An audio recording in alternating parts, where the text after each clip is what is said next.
Magandang hapon. Ako po si Precious Hipolito Castelo. Ako naman si Bing Tormento. Ihahatid namin sa inyo ang isa na namang edisyon ng IBC Express Balita sa hapong ito.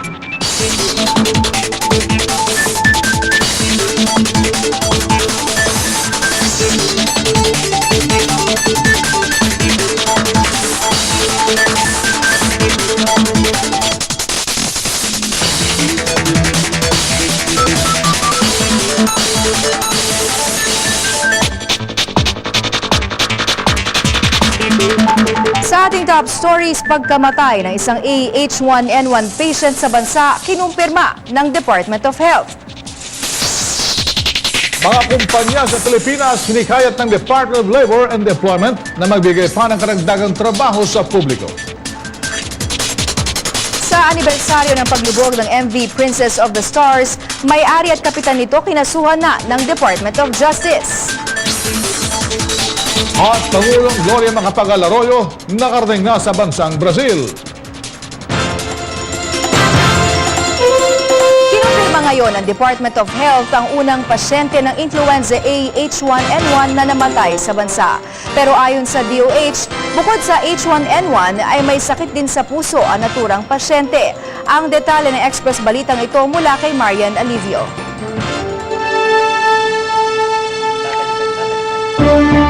At susubukan po nating balikan ang Express Balita na yan ni Marian Alivio.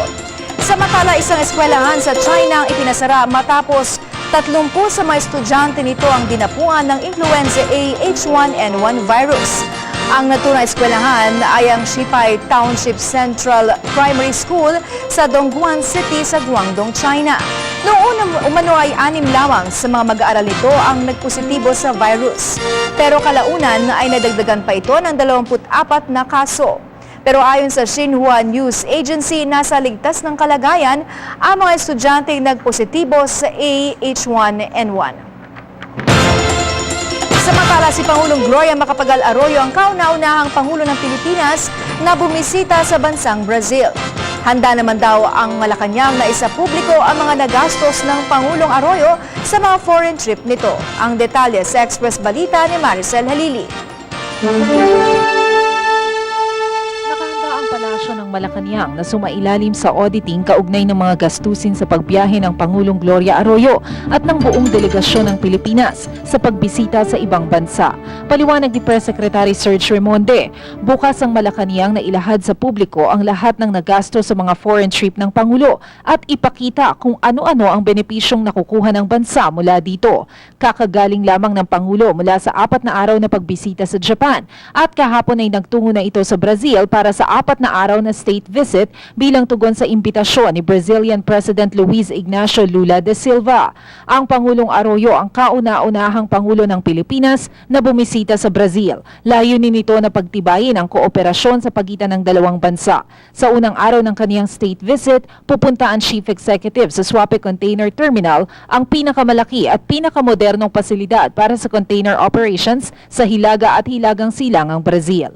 Mula dito ay didiretso ang Pangulo sa Brasilia para sa paglagda ng Memorandum of Agreement na nakasentro sa sektor ng agrikultura, bioenergy at pagpapaigting ng bilateral relations ng dalawang bansa para sa pagpapalago ng ekonomiya. Nakatakdaring magtungo ang Pangulo sa National Congress, Supreme Federal Tribunal at sa Palacio de Planato, ang tanggapan ng Pangulo ng Brazil. Ang state visit ng Chief Executive ay matatapos sa June 25, araw ng Huwebes. Ako si Maricel Halili, Nagbabalita Express. Inihayag ngayon ng Department of Labor and Employment na may ilang kumpanya na ang nagsisimulang tumanggap ng mga bagong empleyado. Kasabay nito ay hindi kayat ng DOLE ang mga kumpanya na magbigay pa ng karagdagang mga trabaho sa publiko. Ito ang Express Balita na hatid ni Jess Caduco. Hinimok ng Department of Labor and Employment ang ibang mga kumpanya na magbukas pa ng dagdag na trabaho.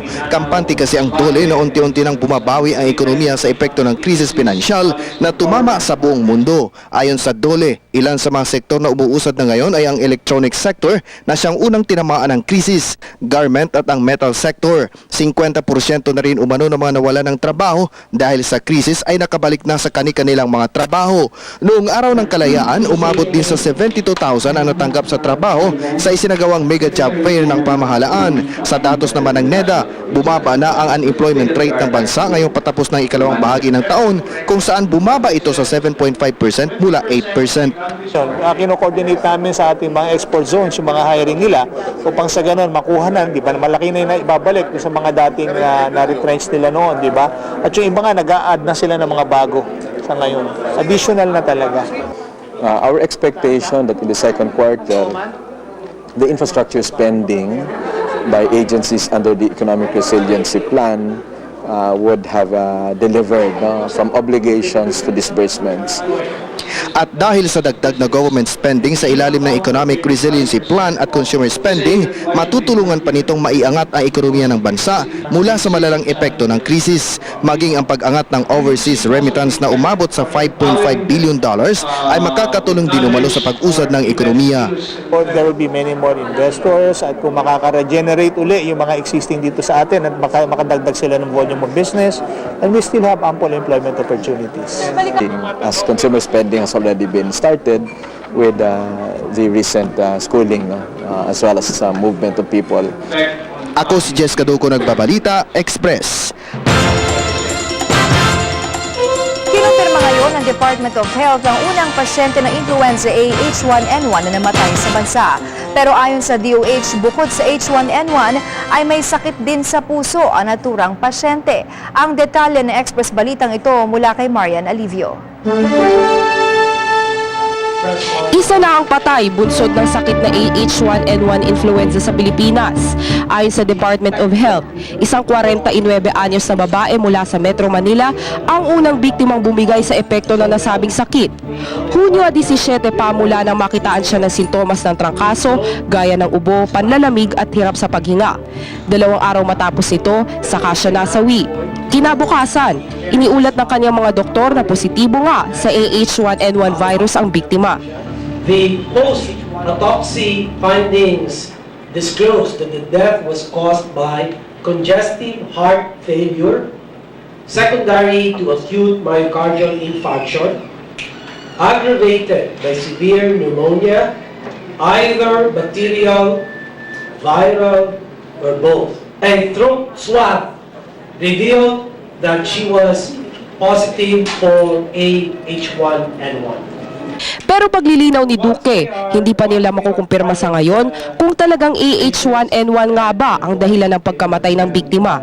Base raw kasi sa autopsy report, may iba pang mga sakit ang biktima na siyang itinuturong pangunahing sanhi ng kanyang pagkasawi. Kagaya rin lang daw ito ng mga naitalang kaso ng pagkamatay bunsod ng AH1N1 sa ibang mga bansa kung saan may iba pang karamdaman ang mga biktima. Given the available information, we cannot conclude that the death is due to H1N1. But in other countries which have reported H1N1 deaths, majority have pre-existing medical conditions. Kaya naman ngayon, itinuturo na ng Department of Health iyong mga may sakit sa puso at asthma bilang high-risk groups para sa AH1N1. Paalala ngayon ang kagawaran sa mga may ganitong sakit, agad magpasuri sa doktor kapag nakaramdam ng anumang sintomas ng trangkaso. Ako si Marian Alivio, Nagbabalita, Express. At magbabalik po ang Express Balita makalipas sa ilang paalala.